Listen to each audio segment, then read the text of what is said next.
I've been a nurse for almost 7 years now, and I have seen some heavier stuff. But this one night, about 2 years ago, it still keeps me up sometimes.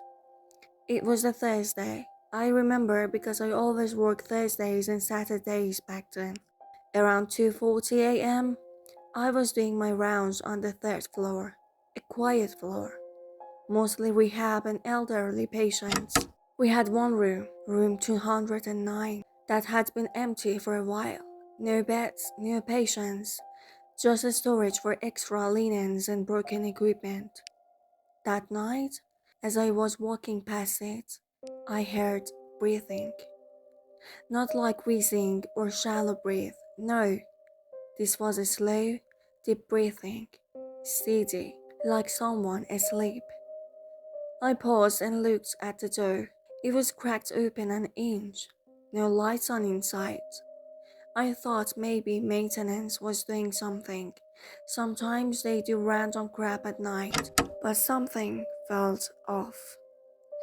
I pushed the door open a bit. I didn't see anyone at first, but then my eyes adjusted. There was a person laying on the bed, a hospital bed that shouldn't have been in there, laying there under sheets back to me. I whispered, "Hello?" No response. I stepped in. "Sir? Ma'am? You're not supposed to be in here." And still nothing. I went closer. The breathing continued, rhythmic, calm. When I got within a few feet, I noticed something wrong. The shape of the head was off, like it was too round, too smooth. I reached out and gently pulled the blanket back. There was no head, just a body. No blood, no sign of trauma. Just a clean, white neck ending in nothing. The sheets crumpled inward like there was weight pressing into them, like a head should be there. I stumbled backwards and ran, called security.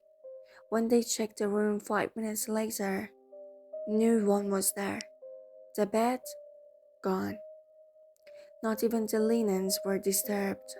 I thought I'd lost it, but 2 nights later, a janitor on the same shift asked me, "Hey, did someone move into room 209?" I asked him why. He said, "Because I saw someone sitting up in the bed around 3 a.m. last night, watching me with no face."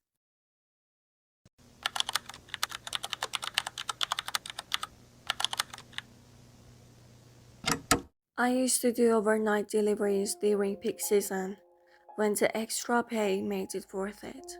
Most of the time, it was boring, a lot of dark roads and porch lights. But there was this one place, Building F, of this apartment complex in Macon. I'll never forget it. It was maybe 1:15 a.m. I had a few packages to drop off there. GPS took me behind the complex to an older part that looked half abandoned. Most lights were off. The hallway smelled like mildew and cat piss. I had a big envelope and a box, both given to apartment 4F. I took the elevator, the slowest one I've ever been on. It shook as it went up. Fourth floor hallway was dark. Motion sensor lights didn't turn on at first. I pulled out my phone flashlight. As I walked toward 4F, I started hearing a tapping sound. I thought maybe pipes or someone on a laptop, but it was coming from the door I was going to. I stood there about to knock. The tapping stopped. Then, from inside the apartment, a voice whispered, "It's for you." No one had opened the door. I backed up a step, then knocked anyway. Quick, firm knock like always. The door creaked open. Nobody there, just dark inside, pitch black.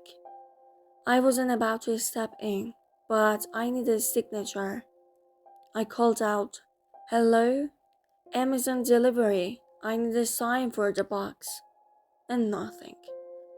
Then I headed again, closer now. It's for you, right behind the door. I swear to God, I saw a hand reach out into the light from inside.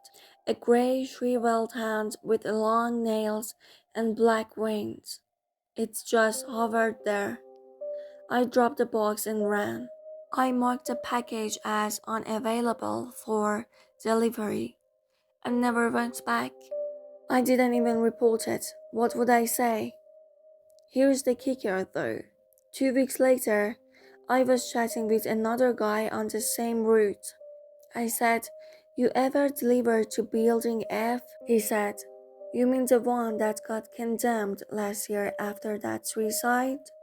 "Yeah, I stay away from it." I was like, "What apartment?" He said, "4F."